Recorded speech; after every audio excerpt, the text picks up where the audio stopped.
दोस्तों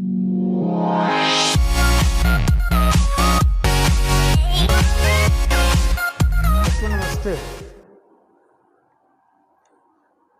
आज की वीडियो में we will discuss about oxo acid of sulfur. Oxo acid of sulfur.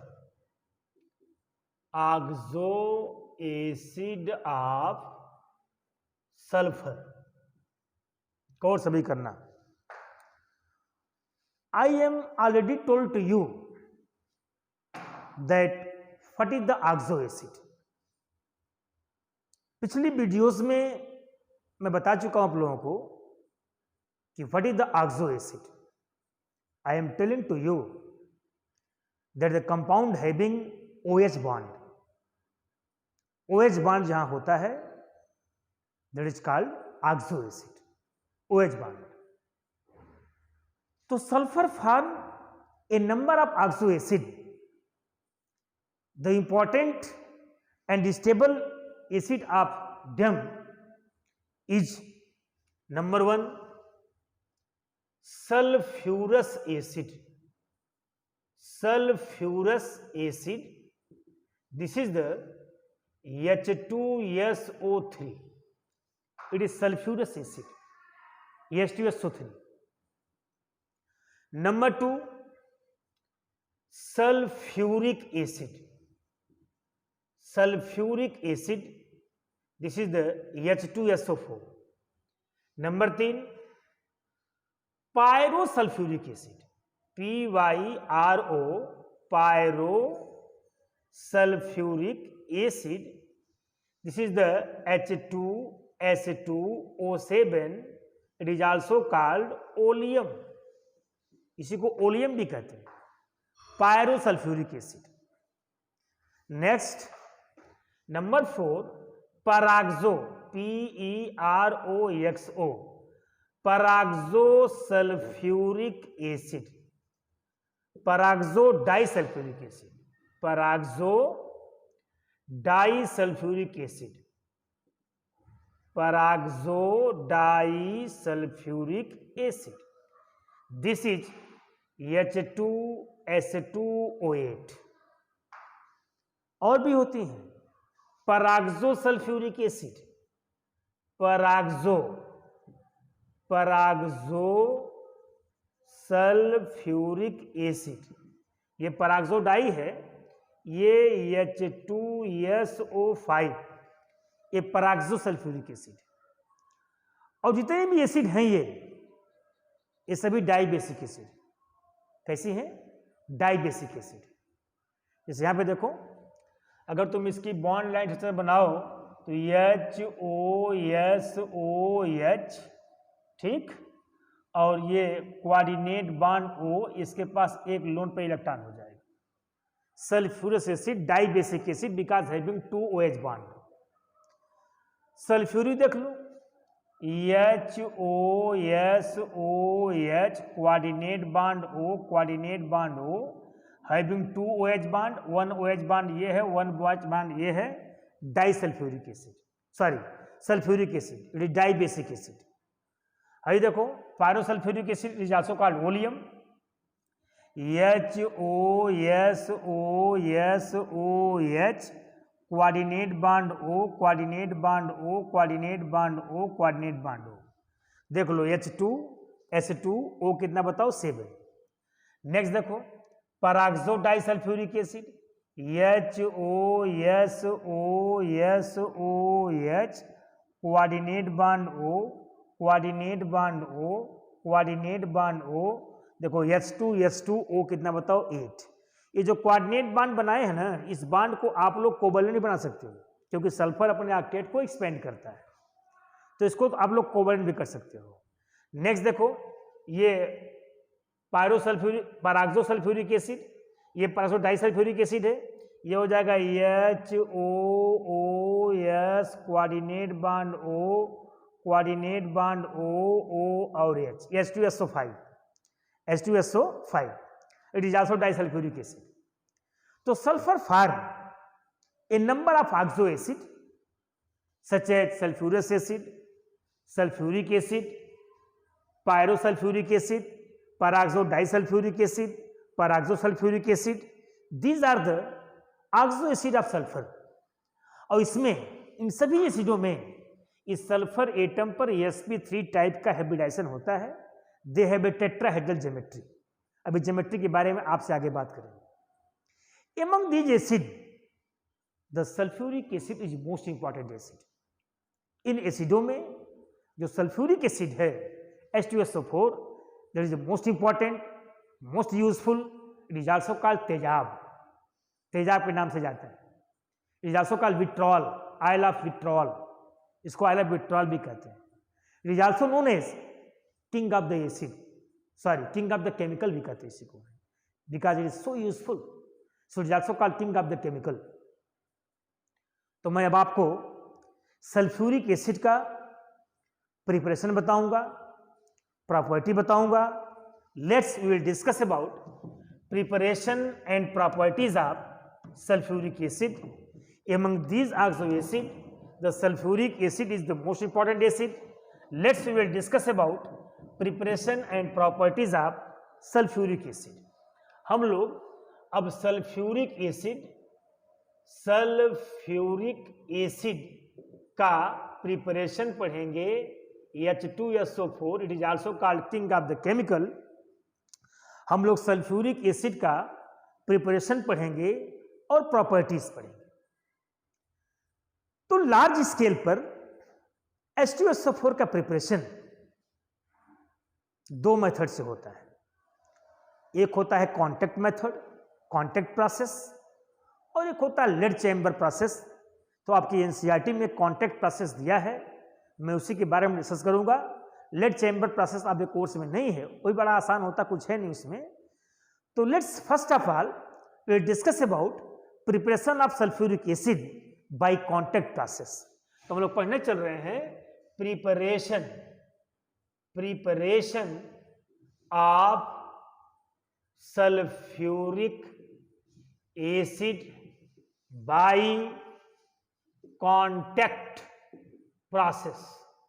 हम लोग कांटेक्ट प्रोसेस से सल्फ्यूरिक एसिड का प्रिपरेशन पढ़ेंगे। Preparation of sulphuric acid by contact process. एक बार सभी समझते हो कि इसका नाम क्यों पड़ा कांटेक्ट प्रोसेस? इसका नाम कांटेक्ट क्यों पड़ा? एक बार बीच में सल्फ्यूरिक एसिड बनने से पहले हम लोग सल्फर ट्राइऑक्साइड का सल्फ्यूरिक एसिड से कांटेक्ट कराते हैं, इसलिए इसका नाम कांटेक्ट प्रोसेस पड़ा। जैसे हमको दूध से दही बनानी है, 5 लीटर दूध है, उससे दही बनाना है, तो 5 लीटर दूध से दही बनाने के लिए उसमें थोड़ी सा दही मिलाना पड़ता है ना। एक बार थोड़ी दही से उसका कांटेक्ट करना पड़ता है, तब वो 5 लीटर दूध पूरा दही में कन्वर्ट हो जाता है। इसीलिए पहले थोड़ी सी सल्फ्यूरिक एसिड से कांटेक्ट करना पड़ता है, इसके बाद ए लार्ज अमाउंट H2SO4 का फॉर्मेशन हो जाता है। तो आओ सभी समझो कि what is the contact process for the preparation of sulphuric acid. देखो इधर, कांटेक्ट प्रोसेस से सल्फ्यूरिक एसिड के प्रिपरेशन में 3 स्टेप इन्वॉल्व है। How many step? 3 step. Number one step है फॉर्मेशन ऑफ सल्फर डाइऑक्साइड। ये फर्स्ट स्टेप है, formation of sulphur dioxide. हम लोग पहले स्टेप में सल्फर डाइऑक्साइड का फॉर्मेशन करते हैं। फॉर्मेशन ऑफ सल्फर डाइऑक्साइड सुनो कैसे बनता है। इस सल्फर डाइऑक्साइड का फॉर्मेशन होता है, सीधे सल्फर को O2 के साथ बर्न कर दो तो सल्फर डाइऑक्साइड बन जाती है। लेकिन सल्फर हमको प्योर फॉर्म में सीधे मिलता नहीं, sulphur present in the form of sulphide ore. तो अब इसको हम लोग आयरन पायराइड FeS2 को O2 के साथ जब रोस्टिंग कर देते हैं, पीछे पड़े आप लोग हैं, तो यहां से भी सल्फर डाइऑक्साइड बनती है। ये बन जाएगा 2Fe2O3 प्लस 8SO2। देख लो, ये आयरन पायराइट है। इसको जब एटमॉस्फेरिक O2 के साथ बर्न करोगे, इसको रोस्टिंग करोगे, जलाओगे इसको, तो वहां का सल्फर पूरा सल्फर डाइऑक्साइड के फॉर्म में ऑब्टेन होगा। सल्फर से बताओ क्या बन जाएगा, सल्फर डाइऑक्साइड। देख लो वहां पे 4 दूनी के 8 सल्फर बैलेंस है, अरे देखो 8 सल्फर है, वहां देखो 4 आयरन है, 2 दूनी के 4 आयरन है, यहाँ पे 11 O2 है, तो 8 दूनी के 16 और 3 दूनी के 6, 16 6 कितना हो गया 22, 22 O2 यहाँ पे। तो first of all first step में सल्फर डाइऑक्साइड का फॉर्मेशन होता है, वो चाहे डायरेक्ट सल्फर को O2 के साथ बर्न करते हैं और चाहे आयरन पायराइड को O2 के साथ बर्न करके हम लोग सल्फर डाइऑक्साइड गैस ऑब्टेन करते हैं। नंबर सेकेंड स्टेप है oxidation of SO2 into SO3। ध्यान देना, सल्फर डाइऑक्साइड का सल्फर ट्राइऑक्साइड में ऑक्सीडेशन, ये बड़ी इंपॉर्टेंट बात है। सल्फर डाइऑक्साइड का सल्फर ट्राइऑक्साइड में ऑक्सीडेशन, देखो इधर सल्फर डाइऑक्साइड SO2 O2 से करती है रिएक्शन और बनती है सल्फर ट्राइऑक्साइड, और यह एक रिवर्सिबल रिएक्शन होता है। ये कौन सा रिएक्शन है, ये reversible reaction, it is a reversible reaction. और इसमें डेल्टा H ये एक्सोथर्मिक होता है, delta H equal to -196.6 kilo joule per mole. It is reversible reaction and exothermic, यहां से हीट इवाल्व होती है, इसीलिए डेल्टा H की वैल्यू बताओ किसमें, माइनस में। तुम सभी जानते हो कि जब डेल्टा H की वैल्यू माइनस में हो इसका मतलब यहां से हीट इवाल्व हो रही है, और जब डेल्टा H की वैल्यू पॉजिटिव हो इसका मतलब हीट क्या बताओ, एब्जॉर्ब हो रही है। तो यहाँ पे डेल्टा H की वैल्यू बताओ किसमें है, माइनस में है, इसका मतलब हीट बताओ क्या हो रही है, यहाँ से इवाल्व हो रही है। और यह रिएक्शन प्लेटिनम कैटालिस्ट ORR या वैनेडियम पेंटा ऑक्साइड V2O5 कैटालिस्ट के प्रेजेंस में होता है। तो मैक्सिमम टाइम यहाँ पे V2O5 को यूज करते हैं, क्योंकि प्लेटिनम एक बहुत महंगी मेटल है, कॉस्टली है प्लेटिनम। तो प्लेटिनम की जगह हम लोग वैनेडियम पेंटाऑक्साइड का यूज करते हैं। तो in the presence of platinum या vanadium pentaoxide, sulphur dioxide react with the O2 to form sulphur trioxide. It is reversible and exothermic reaction, सभी ध्यान देना। ये रिएक्शन रिवर्सिबल है और बोलो कैसा है, एक्सोथर्मिक है। तो अब यहाँ पे लगता है लिस्टेलियर प्रिंसिपल, यानी किस किस कंडीशन में हमको सल्फर ट्राइऑक्साइड अधिक मिलेगी। सल्फर ट्राइऑक्साइड जितना जल्दी अधिक मिलेगी उतना ही अधिक हम लोग सल्फ्यूरिक एसिड का फॉर्मेशन कर पाएंगे। सब आओ देखो, पहले होगा इसमें इफेक्ट ऑफ प्रेशर, कि इस रिवर्सिबल रिएक्शन पर लिस्टेलियर प्रिंसिपल से प्रेशर का इफेक्ट पड़ेगा। देखो ये सल्फर डाइऑक्साइड कितना मोल है, 2 mole. How many mole of oxygen, 1 mole. तो 2 + 1 कितना हो गया, 3। इधर बना कितना बताओ, 2। तो बताओ वॉल्यूम कम हो रहा है कि ज्यादा हो रहा है, डिक्रीज कर रहा है वॉल्यूम कम हो रहा है। देखो 2 मोल सल्फर डाइऑक्साइड है, 1 मोल O2 है, दोनों मिले बोलो कै मोल बना, 2 मोल बना, 3 मोल लिए 2 मोल बना, वॉल्यूम कम हो रहा है। जब वॉल्यूम कम हो रहा है तो जब प्रेशर को इंक्रीज करोगे तो बताओ रिएक्शन कहाँ जाएगा, फॉरवर्ड डायरेक्शन में जाएगा। हम लोग पढ़े हैं le Chatelier principle that if we increase the pressure at equilibrium, the equilibrium will shift in those direction where volume is decreases, where number of mole decreases. इधर नंबर ऑफ मोल बताओ क्या है, कम है, तो इक्विलिब्रियम पर प्रेशर को बढ़ाने से बताओ इक्विलिब्रियम कहाँ शिफ्ट करेगा, फॉरवर्ड डायरेक्शन में करेगा शिफ्ट। इसका मतलब कि हाई प्रेशर पर सल्फर ट्राइऑक्साइड का फॉर्मेशन बताओ कैसा होगा, ज्यादा होगा, अधिक होगा। आगे बात सुनो, it is A exothermic reaction. इसमें इतना अमाउंट ऑफ हीट बताओ क्या हो रही है, इवाल्व हो रही है। यहाँ पे 196.6 किलो जूल पर मोल हीट इवाल्व हो रही है। ये रिएक्शन बताओ कैसा है, एक्सोथर्मिक है। तो तुम जानते हो कि अगर रिएक्शन एक्सोथर्मिक है तो जब टेम्परेचर को कम करोगे तो रिएक्शन कहाँ जाएगा, फॉरवर्ड डायरेक्शन में जाएगा। इसका मतलब कि लो टेम्परेचर अधिक सल्फर ट्राइऑक्साइड के फॉर्मेशन का फेवर करेगा, क्योंकि reaction is the exothermic, then the low temperature favour the formation of sulphur trioxide. Temperature low कर देंगे, और लो भी इतना नहीं करते हैं, नहीं तो स्लो हो जाएगा। लगभग 720 केल्विन टेम्परेचर को रखते हैं सल्फर। इस टेम्परेचर पर इसे कहते हैं ऑप्टिमम टेम्परेचर। ऑप्टिमम टेम्परेचर, इस टेम्परेचर पर सल्फर ट्राइऑक्साइड का फॉर्मेशन मतलब क्या होता है, ज्यादा होता है।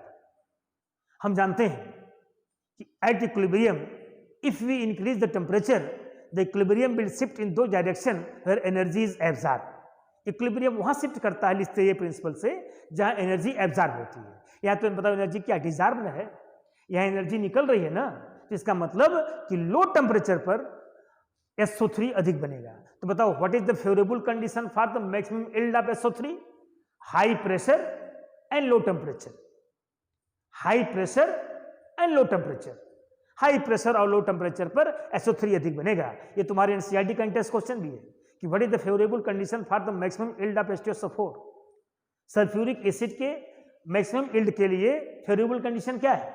तो लो टेम्परेचर हो गया और हाई प्रेशर हो गया। At low temperature and high pressure more sulphur trioxide is the obtain. अब बात सुनो, स्टेप थर्ड।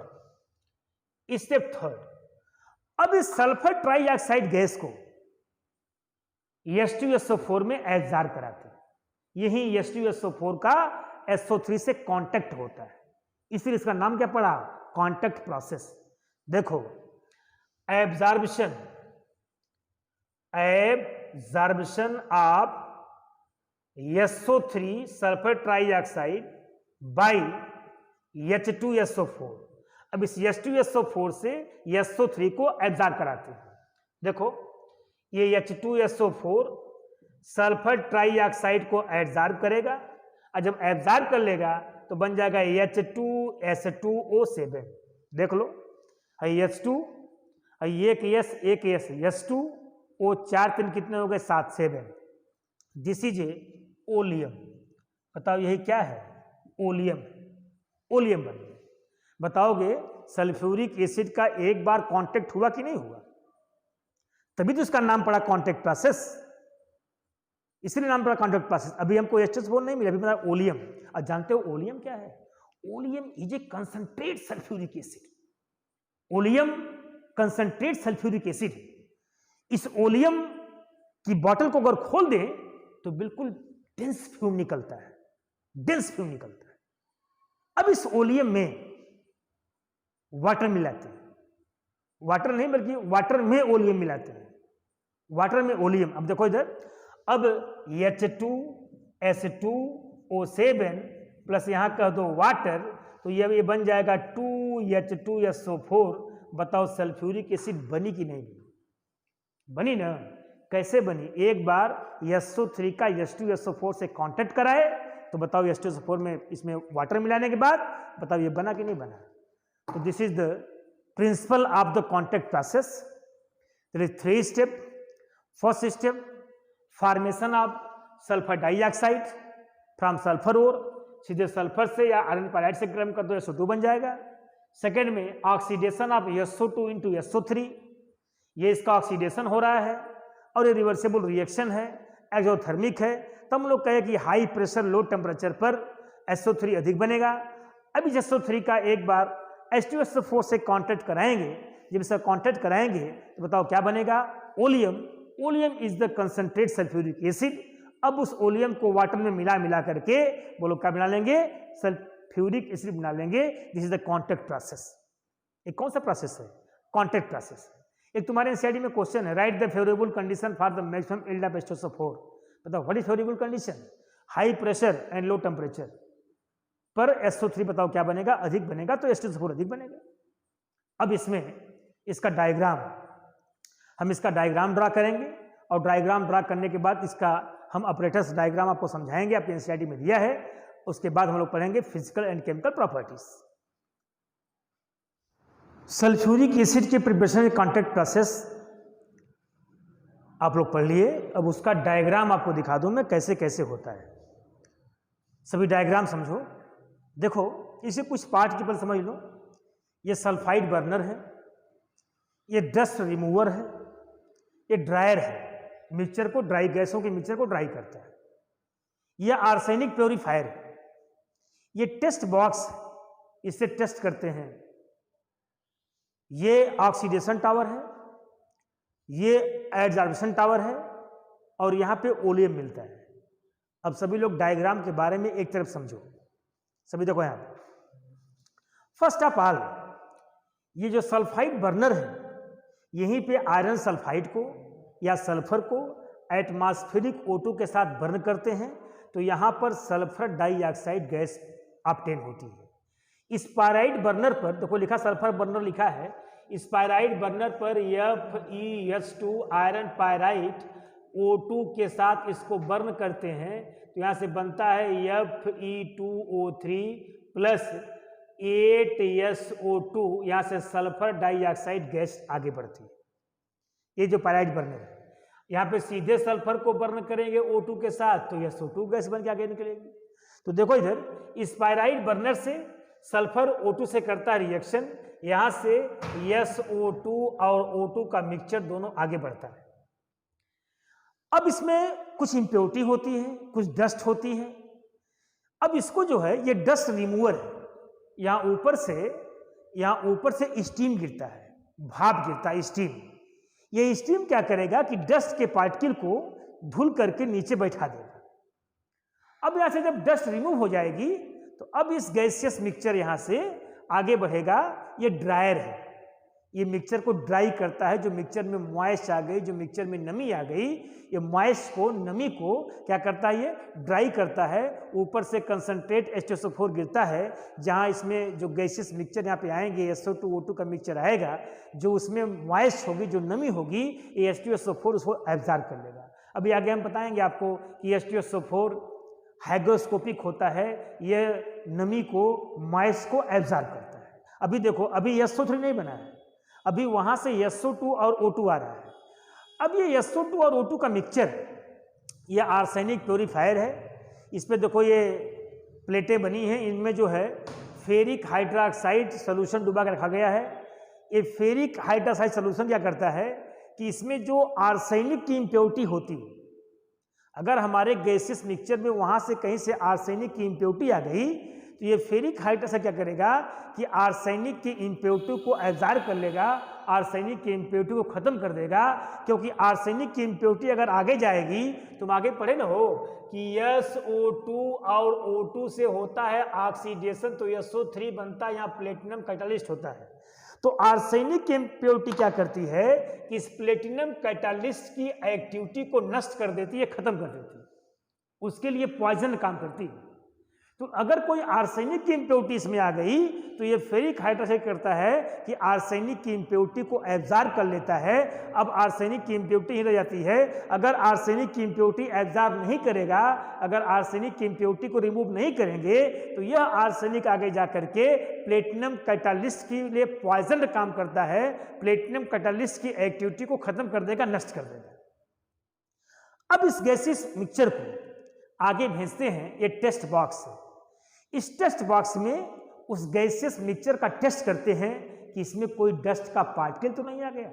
इसमें बहुत तेज लाइट जलती है, टिंडल इफेक्ट, इसमें लाइट बहुत तेज जलती है, टिंडल इफेक्ट को करता है।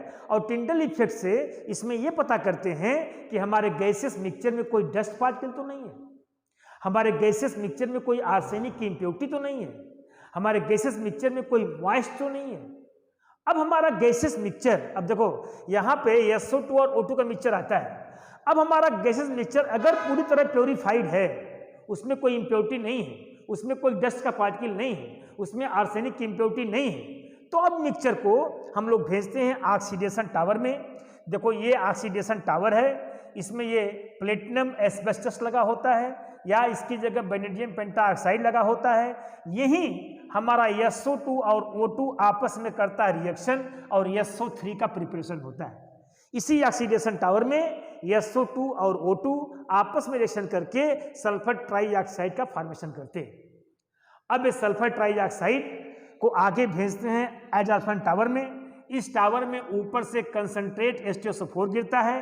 देखो ये चारों तरफ से H2SO4 फैल के नीचे गिरेगा, SO3 का मिक्सचर ऊपर जाएगा और यहीं पर ये SO3 H2SO4 से करता है रिएक्शन और एडजॉर्ब होकर बनाता है H2S2O7। अब बोलो इसे कहते क्या है, यही ओलियम। क्या ये ओलियम है? यही ये H2SO4 सल्फर ट्राइऑक्साइड से करता है रिएक्शन। अब बोलो क्या बनता है, oleum, S2S2O7, it is known as क्या बताओ, ओलियम। अब ओलियम को यहाँ क्या करेंगे बताओ, इकट्ठा कर लेंगे और जो गैस इसमें एब्जॉर्ब नहीं हो पाई और मान लो जो SO2O2 गैस जो SO3 नहीं बनाया, वो व्यस्त गैसें बताओ यहाँ से क्या हो जाएंगी, बाहर निकल जाएंगी। अब बताओ यहाँ क्या बन जाएगा, ओलियम। अब ओलियम को वाटर में मिला करके हम जानते हैं कि H2S2O7 ओलियम है। अब इसमें वाटर को ऐड करके बताओ हम क्या बना लेंगे, यहाँ पे हम H2SO4 का फॉर्मेशन कर लेंगे, इसमें वाटर को मिला करके हम सल्फ्यूरिक एसिड का फॉर्मेशन कर लेंगे। तो यह सल्फ्यूरिक एसिड के प्रिपरेशन का कॉन्टैक्ट प्रोसेस है, जिसका ये पूरा डायग्राम है, हमने आपको समझा दिया। अब आपसे हम बात करेंगे सल्फ्यूरिक एसिड की फिजिकल एंड केमिकल प्रॉपर्टीज।